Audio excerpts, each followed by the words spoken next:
When we consider our reasons for praying to the God in heaven, we have to consider that a primary purpose of that is developing a relationship with Him.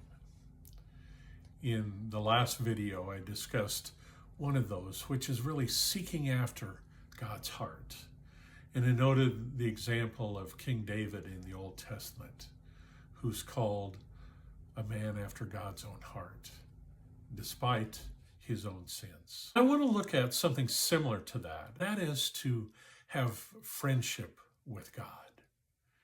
And this is something that we may consider really hard to, but we can see examples of this in Exodus chapter 33.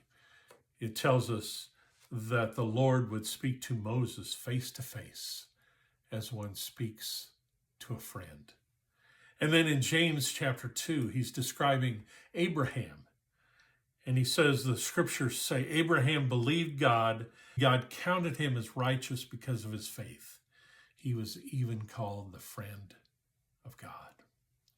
And then Jesus in John chapter 15, he's saying that you are my friends if you do what I command. I will no longer call you slaves because a master doesn't confide in his slaves. Now you are my friends since I've told you everything the Father told me. So becoming a friend of God is something that we can attain and we need to seek for in our prayers. I like this from OChambers in his My Utmost for His Highest book.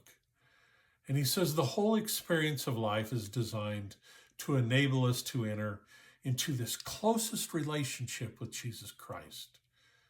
True friendship, which means identifying with Him in thought, heart, and spirit.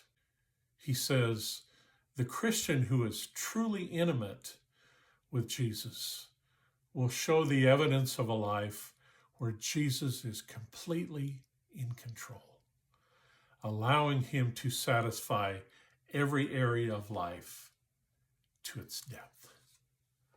So friendship with God needs to be a goal as we come to God in prayer, to know Him, develop that deep, personal, intimate relationship.